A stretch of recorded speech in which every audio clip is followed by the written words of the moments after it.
Tantangan saya di kelas 12 ini yaitu saya harus bisa membagi waktu saya untuk belajar, ujian sekolah, mengerjakan tugas-tugas sekolah dari guru, serta mempersiapkan diri saya untuk masuk ke universitas yang saya impikan. Di penghujung kelas 3 ini saya sudah harus memikirkan tentang jurusan saya. Dan di situ saya mendapati bahwa saya berada dalam keadaan yang bingung karena banyak jurusan yang tidak saya pahami. Saya kesulitan dalam menentukan jurusan yang akan saya pilih. Untuk aku sekarang, tantangan untuk karir itu pertama, sampai sekarang udah kelas 12, bentar lagi lulus. Aku belum dapat jurusan apa, mau masuk di univ mana juga nggak tahu. Dan saya juga masih bingung memilih universitas dimanapun yang akan saya ambil untuk mengambil jurusan kedokteran. Saya masih bingung karena saya masih memiliki nilai di beberapa pelajaran masih yang kurang untuk dapat ke jurusan kedokteran, dan saya sebenarnya masih nggak yakin juga mau masuk kedokteran atau jurusan lainnya. Saya juga harus bersaing dengan siswa-siswa lain untuk masuk ke universitas yang saya impikan itu.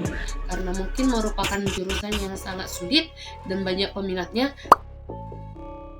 orang tua tidak setuju dengan jurusan yang kita pilih. Mereka memiliki jurusan yang mereka inginkan terhadap anak mereka karena mungkin jurusan tersebut lebih banyak di tengah-tengah masyarakat yang boleh orang tua kita lihat. Terus aku pribadi kan orang tua maunya masuk bisnis, tapi aku nggak mau. Jadi itu struggle aku buat nentuin aku mau jadi apa ke depannya nanti. Prospek kerja dari jurusan tersebut, karena jurusan tersebut tidak kita minati dan kita tidak bakati, namun karena jurusan tersebut memiliki prospek kerja yang bagus, akhirnya kita dipaksakan untuk memilih jurusan tersebut.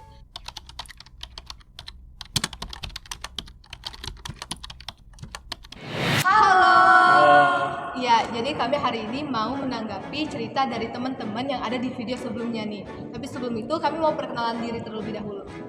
Aku Antoni. Putri. Aku Rahel. Aku Rema. Aku Beka.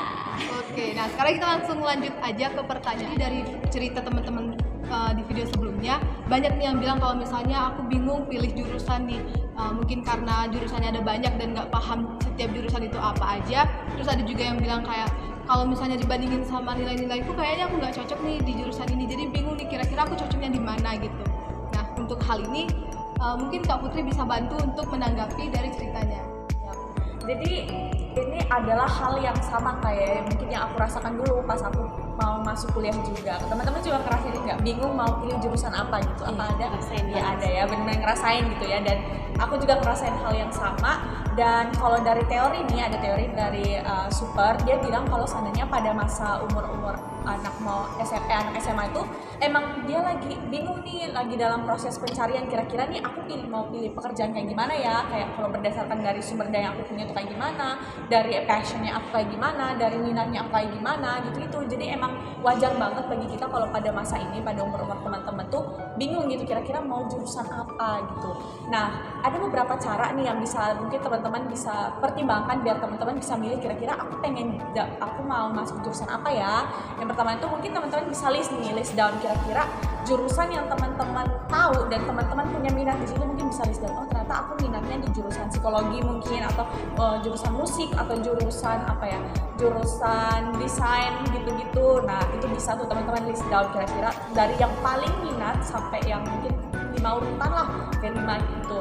Terus teman-teman mikirin juga kira-kira kalau udah dapet jurusan kuliahnya mau di mana. Nah, itu juga harus dipikirin banget. Dan selanjutnya teman-teman mungkin kalau masih bingung banget kira-kira aku bahkan nggak tahu nih Kak minat aku kayak gimana di apa gitu. Nah, jadi tuh ada tes namanya tes Holland. Jadi itu dia bisa bantu teman-teman kalau teman-teman bingung itu sama jurusan atau minat, teman-teman bisa nih ikut tes tersebut, tes Holland. Tapi mungkin itu berbayar. Nah, aku punya beberapa link gratis yang bisa teman-teman bisa pakai coba gitu, dan bisa membantu dikit lah ya gitu, walaupun nggak 100%, mungkin nggak 100% akurat. Nah, mungkin untuk linknya bakalan kita taruh di description box, jadi teman-teman bisa langsung klik aja dan teman-teman coba gitu. Emang nggak akurat, 100% akurat karena ini gratis, tapi itu mungkin bisa jadi gambaran dikit gitu ya, kira-kira oh ternyata aku minatnya di bidang ini gitu. Oke, dan yang terakhir tuh intinya sebenarnya harus ada niat dan juga ada usaha gitu. Jadi bukan hanya kita mikir oh kayaknya nanti orang tua aku yang bakalan milihin, atau kayak ya udahlah minta tolong siapa gitu. Kita harus ada niat dan usaha sendiri dari diri kita, karena kita yang bakal jalanin gitu ya ke depannya tuh, kita bakalan kuliah di mana itu kita yang jalanin. Jadi emang harus ada usaha. Gitu sih paling kalau dari aku. Oke, thank you nih Kak Putri. Semoga tadi jawabannya itu bisa membantu teman-teman kita yang bingung milih jurusan ya. Nah, tapi nih Kak ya, masalahnya tuh nggak cuma itu aja kalau misalnya anak SMA nih. Kadang ada orang yang udah tahu nih jurusannya apa gitu, tapi jadinya bingung karena ternyata jurusan yang dia pilih itu nggak sesuai sama apa yang diingini oleh orang tuanya gitu. Jadi ada perbedaan ya antara apa yang dipengenin oleh si pelajar ini sama apa yang dipengen sama orang tuanya gitu. Nah, kalau misalnya dari Kak Rema gimana menanggapinya?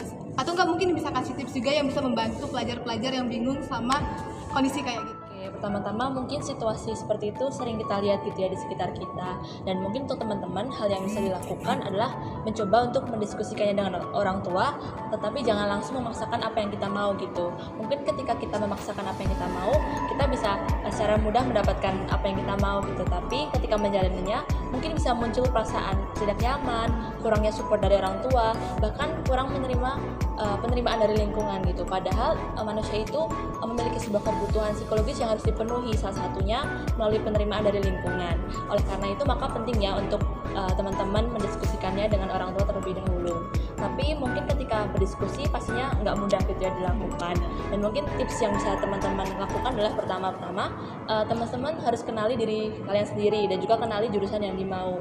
Ada nih sebuah teori dari person yang mungkin bisa membantu teman-teman gitu ya. Untuk pertama-tama kenali diri sendiri, apa sih yang aku suka, apa kemampuanku. Yang kedua kenali jurusan, apa sih yang perlu dipersiapkan untuk masuki di jurusan itu gitu. Dan yang ketiga adalah matching, yaitu adakah kecocokan antara diri kalian sendiri dan juga jurusan yang kalian minati. Lalu yang kedua, teman-teman bisa coba ajak nih orang tua untuk berdiskusi dengan kepala dingin. Sampaikan apa sih alasan teman-teman mau jurusan itu, lalu apa sih persyaratannya, apa sih yang akan dilakukan di jurusan itu dan juga prospek kerjanya gitu.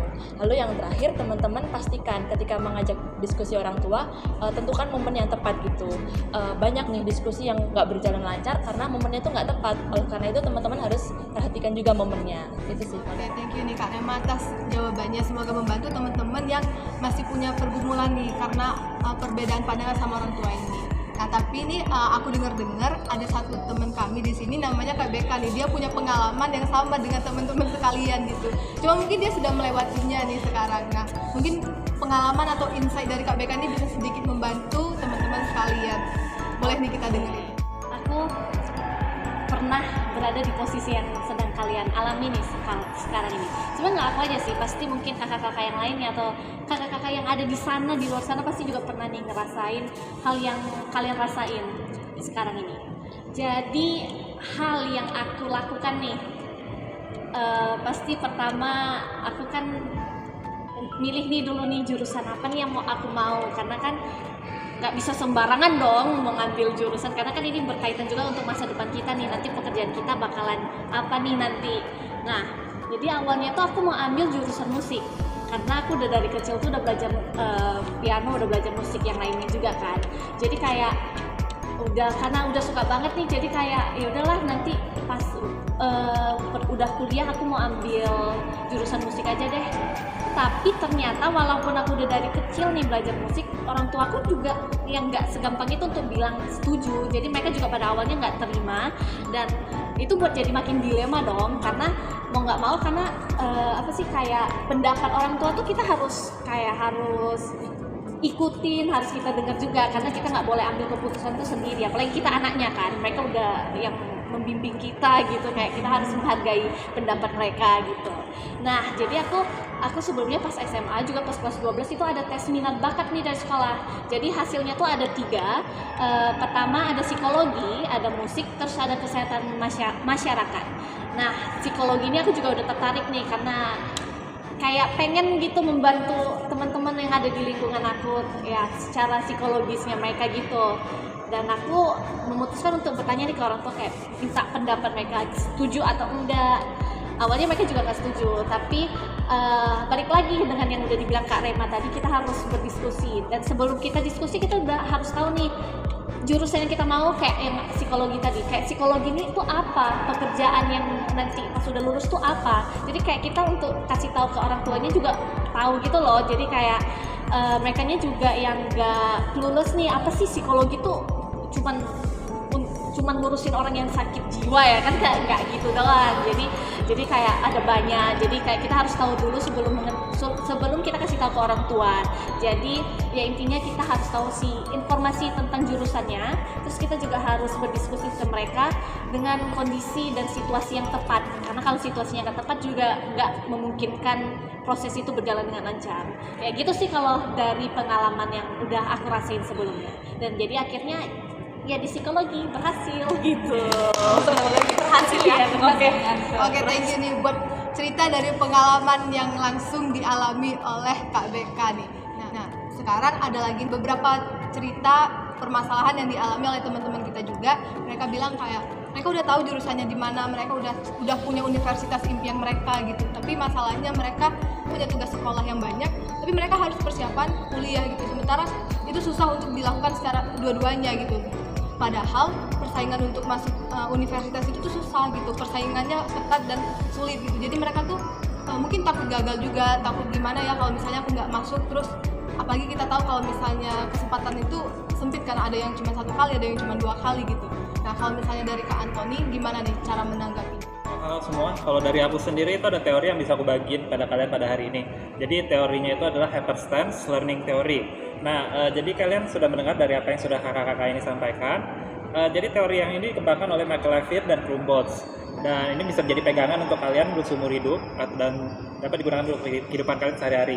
Jadi teori ini mengatakan bahwa terdapat berbagai macam faktor eksternal yang bisa mengganggu kita. Seperti dalam pertanyaan tadi yang dimana dia sudah tahu apa yang dia pengen, tapi ternyata banyak faktor-faktor lain seperti tugas-tugas dan kawan-kawan atau persaingan yang ketat dalam kehidupan mereka yang mengganggu mereka. Nah ini tadi kita udah rencanain A, tapi ternyata kita mesti ngelakuin B atau C.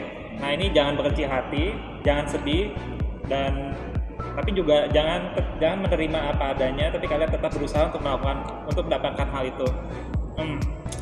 Hal ini dilakukan dengan cara mengembangkan skill-skill yang kamu miliki. Jadi kan tugas-tugas itu kan banyak kan ya. Jadi dan tugas-tugas itu kan kalau kita selesai kan kita mendapatkan skill. Nah skill itu bisa kita pegang seumur hidup dan kita bisa kembangin, kita bisa meningkatkan skill kita atau kita bisa menambah skill kita dengan hal-hal lain seperti yang tadi telah Kak Beka sampaikan, musik. Dia bisa bermain musik yang lain gitu. Jadi kemampuan skillnya pun bertambah.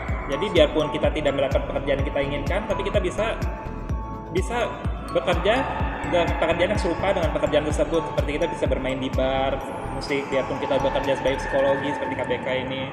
Oke, terus kemudian dalam teori ini juga terdapat 5 skill penting yang untuk bisa kamu kembangkan dalam kehidupan kamu sehari-hari, yaitu adalah untuk tetap meningkatkan keingintahuan kamu. Jadi kalau kamu udah tahu nih cita-citanya apa ya, kamu jangan berhenti untuk mencari tahu segala skill-skill yang berhubungan dengan minat kamu. Terus kemudian untuk tetap gigih, terus kemudian fleksibel dan optimis kan.